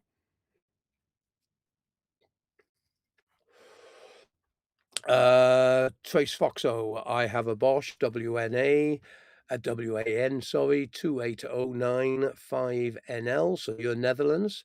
It's a executive 7 kilo washing machine. I've had it for about 4 years, and I have a Bosch WTU 8762NL heat pump dryer. Also had it for 4 years. Please remember the date you bought it.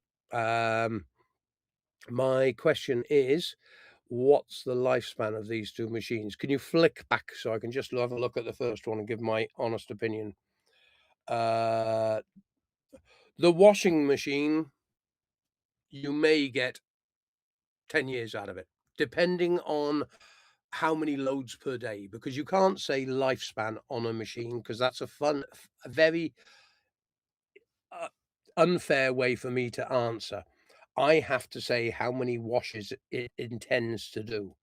So if you are doing 250 washes per year, I would say a good lifespan on a Bosch washing machine, if it gets to 10 years, has done 2,500 washes.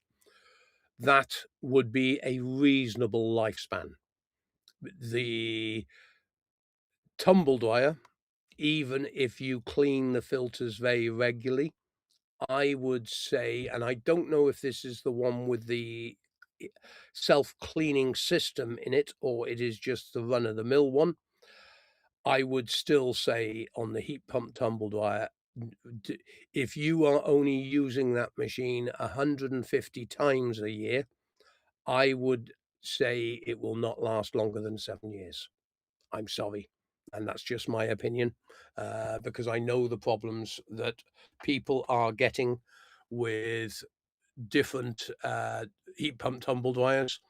You know, Tom, who I've been with for the last week, out in the field fixing appliances, he has had a Siemens self-cleaning heat pump tumble dryer, and his wife uses it most probably. I'm going to take a guess she uses it 200 times a year. Because she's always doing his laundry, and she's got 3 grown girls, but they will drop the laundry off to mum as they always do. and most probably grandchildren as well. So that heat pump tumble gets a very heavy load, and it's still going after 10 years. So, as I say, but that's in an engineer's house, and I bet you Tom cleans the filter systems religiously once a month with a vacuum cleaner, because he knows the problems that can occur. Although it's meant to be a self-cleaning system, there is still a certain amount of fluff that will get onto the evaporator and condenser. So that's my guess on what your lifespan is on the machine. Next one. I'm not. I own nut. I'm not even going to pronounce it. Hello. Isn't it ironic that LG Samsung often use reliable split tubs, but they give only 2-year warranty, while Beko gives 5-year extra warranty thing? Well, firstly, I'd like to know where you're from. Are we talking UK? Because I have to, you see, the Samsung and LG, you will get a standard 2-year warranty on all makes, but I do know LG and Samsung have both. I have seen warranties extended on some machines to a 5-year guarantee, but you have to shop around for that. Beko, I didn't realize had been doing a 5-year parts and labor warranty. Putting a 5-year parts warranty onto it with an extra warranty thing, which you say, might just be a standard 2-year warranty with 5-year parts. Well, if it's only 5-year parts, it's a con, because at the end of the day, some of the parts are only going to cost you 20 or 30 pound when they fail, but you have to pay Beco's own engineers to come out and replace the part, and that might be in excess of £100 call out. So I'd really, you did say EU warranty, yeah? All electrical appliances in the EU. Now, if you go back to last Friday, I think it was last Friday or the Friday before, time flies by, and Burkeye is going to have to do a video on this. I had audio script, which was a translation of the new EU regulations that come in July this year, and there's a lot of great new EU legislation that's coming into play. It was a German document that I got translated into English. Uh, Also, the guy that sent me the link also translated it, but I used AI to translate it as well. There is a lot of positive things happening in the EU, but it's just a new set of rules for these manufacturers to try and circumnavigate. It's we are trying to improve things in the world, but the manufacturers are only caring about the money at the end of the day. Um, I like the LG machine. I like the Beco's machine. I like the Beco machines because the manufacturer is very good at supplying good workshop manuals and technical data sheets, which do help people repair machines. LG and Samsung are very poor with this technical data. They don't really help themselves. Because they do produce, LG especially, do produce a well-built machine with affordable parts, but they give no technical assistance whatsoever to the general public or myself. And if that would change, I would be seriously praising LG a lot more than I do. So thanks very much for the question. I'm sorry I can't pronounce your YouTube name, but that's my dyslexia, and it was a complicated name, let's face it. Likes his clean clothes. I went on YouTube and saw Washer on IFA show 2025 from various companies. How come Europe gets them first and Britain always last? Yeah, well, look, I was there at that show, or was it 24? Alzheimer's is setting into my old head. I think it might have been 24. IFA Berlin is an exceptional show. But I was very disappointed with the greenwashing that was going on from all manufacturers. AI added to this, AI added to that. It's not bloody needed.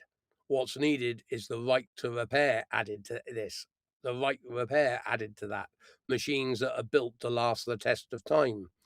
Britain is, I would say, one of the worst countries in the world for the consumers getting ripped off. I just do not understand. We are meant to be one of the most prosperous countries, or we were one of the most prosperous countries in the world. But now we are becoming one of the poorest when it comes to the cost of living, to the wages we get. Now, foreigners would look at the UK and go, and this is why we get a lot, before Brexit, we had a lot of Poles coming over working in the agricultural industry. We had a lot of Turkish people coming over. We had a lot of people from all over the world wanting to come to Britain because the wages were good. Our social services was one of the best in the world at the time, but now is one of the worst. We are giving too much away to the wrong people. We're going into politics here, and I don't want to go into it, but Britain, the opportunities for British people nowadays are very slim. We might look like we're getting a lot of money, but when you have to pay for your house, running costs. I've just inherited my family house from my mother who passed away, and I sat down and did the calculations. The cost of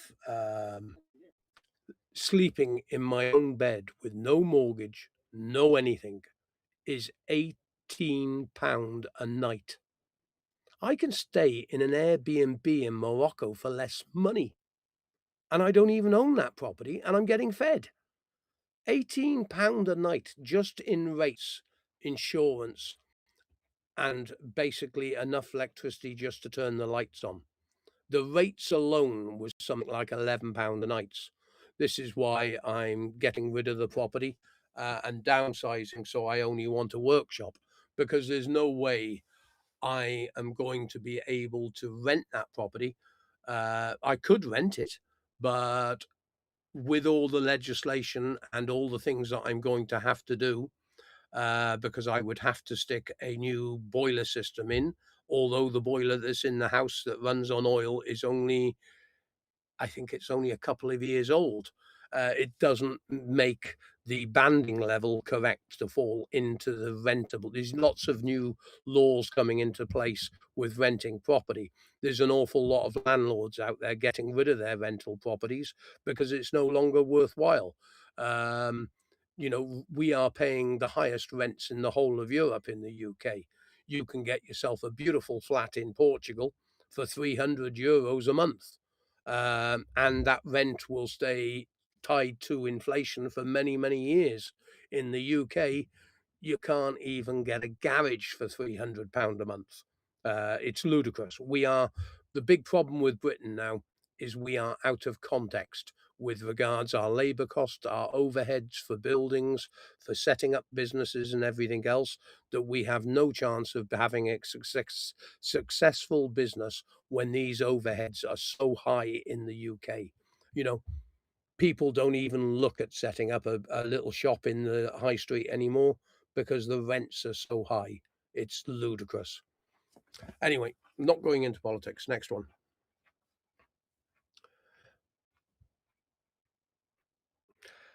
Steve 9229. Air fryers actually work out more expensive because they are impossible to fully clean. Yes, I fully agree with you.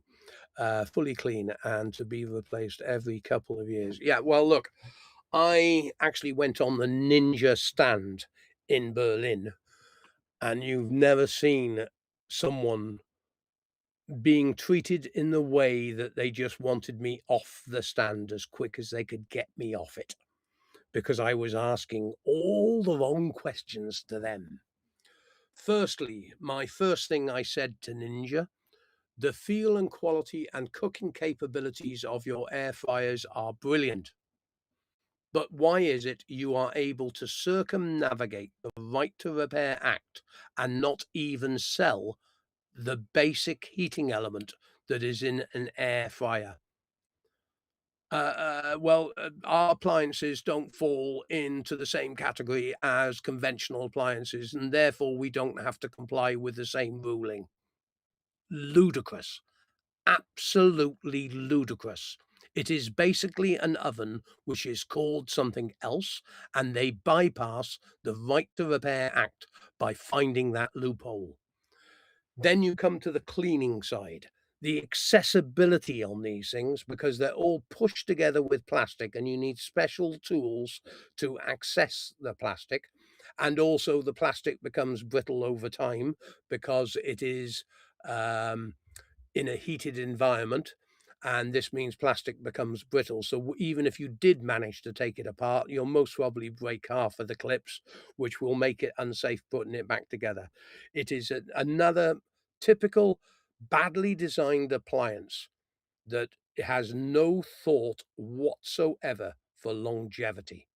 And it's just, you might as well buy a 12-month guarantee, cheap Chinese piece of rubbish, use it for 12 months and put it in the bin, and not even buy a quality one like Ninja, because there is no thought to the long-term longevity of the appliance. Thank you, Steve. Glad you brought that up. Right, we've been running 2 hours, Jamil, and this lot looks like they could keep us here all night. How many more have we got to go so I can put a marker on this? I mean, this is the last one, and there's one more comment I can put up later. It's just a funny comment. That's all. Okay, so we'll do that. I'm sorry to everyone else that might be just thinking of dropping a comment in or anything, but this is my time, as they say, and Jamil's time. And although we try to help, we try to keep it to a timescale for a reason. And you must remember, we do this every day while I'm traveling, because I'm not making videos for you, but I am trying to consistently help. So, and we don't get paid for this. This is, the only thing we do is maybe send out a video link to someone and someone watches the video, and YouTube gives us about 10 cents for you watching it if I'm exceedingly lucky. That's if you click on the ad. So, do bear with us. We can't do this constantly all the time. Robot Toaster, on the price of the parts, when I looked at buying a replacement main board for my Samsung smart oven microwave, it was more than a new. Yeah, look, they don't want you to repair anything. You see, what's the use of government legislation coming into play, which states, as last year's legislation this is, that a manufacturer must supply spare parts for a period of 10 years after the last production date? Great, the manufacturer does that. But then he goes and gives you an LED display board, which is the main board on the microwave, and he decides to price it at more than the cost of a new oven. Of course you're going to go and buy a new oven. That's what they want you to do. It's ludicrous. And these politicians, I mean, these politicians are there because we think they can improve things. If they can't even sort out shit like this, they should just go and get the dustbin job, because they're bloody useless. I mean, it's, the politicians, the media are half the problems in the world today. The media stir it up. Someone gets elected into power, and the bloody media wants to stir up controversy to get them out of power because it's good for their viewing figures. At the end of the day, if we're stupid enough to put some of these Muppets into power, well, we should let them run for the period of time, then get rid of them and vote for the right one next time. But, it's ludicrous. And the people that are running the appliance industry and think they are doing any benefit good whatsoever needs their brains read, because they are absolutely useless when things like this are happening. This is just a prime example, Robot Toaster. A circuit board that's more expensive than the whole oven. It's a joke. Next one, mate. Last one, Paul. Okay, brilliant. Since you're in Ireland, what do you drink? Believe it or not, I normally drink lager.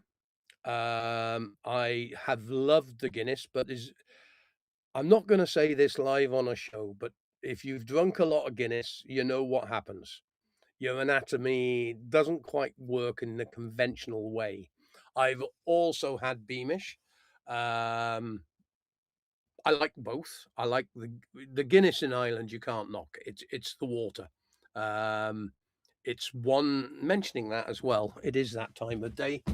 It is 7 o'clock, so I will crack one. I've got my last small bottle of my favourite Spanish beer. And I say this in all shows, by the way. I'm always looking for, I don't take appliances from companies that offer them for free, but I will take a beer sponsor. So Guinness, yeah, I mean, it's to do with the water. Lagers, well, I like my Portuguese lager. I like my Spanish lager. I like roast slip top. There's many lagers at the end of the day. But, Guinness in Ireland, you're stupid if you don't drink it because it's the best in the world. So that's my answer to that one. Next one. That's it. Great. We can go. Okay. As I always say, if you've got a complicated question that you really need help with, the first thing you should be doing is using your mobile phone. Video the appliance that you have a problem with. Talk to me on the video as if I was just standing there. Send us an email at the contact us page on the website, which is all new now. And Jamil's done a cracking job. And some of the emails go to me directly. Parts go to Jamil. Technical problems go to with the website and other things go to other people. But use your mobile phone. Send us an email. Just cut and paste the URL of the actual video. There'll be a button on YouTube that says share this video. Just copy the link. Send it me. I will be quite happy to have a look at it. If you want it to be used on the show, then you're going to need to actually give me written permission as well, just saying this video, I give you full video rights for using it on your show, whatever. And that stops me getting any copyright strikes, because I have had a copyright strike this year, and it was my first in 20 years because of a simple mistake we made. But that's by the by. Anyway, thanks very much all for jumping in.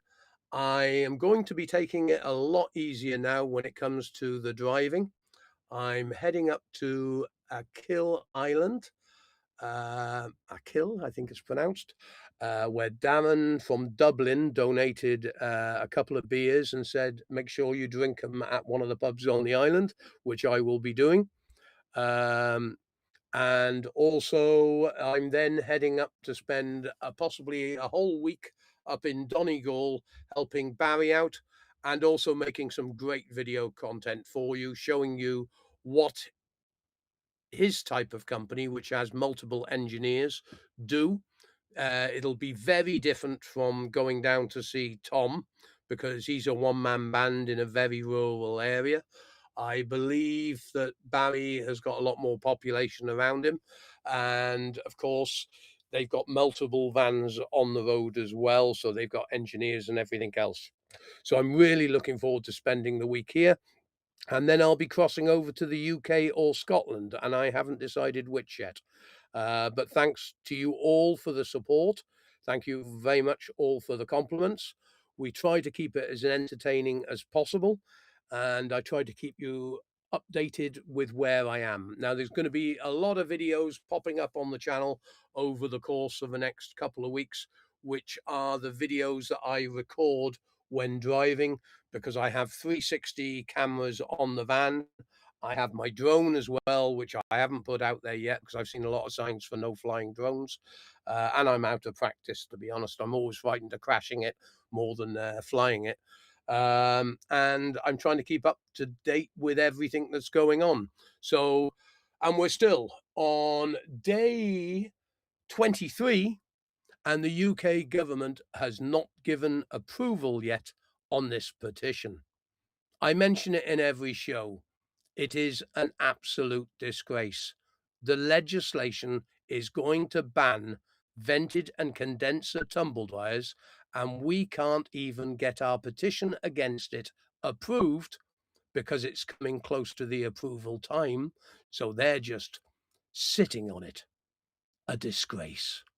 Thanks very much for watching. Take care all. Bye-bye.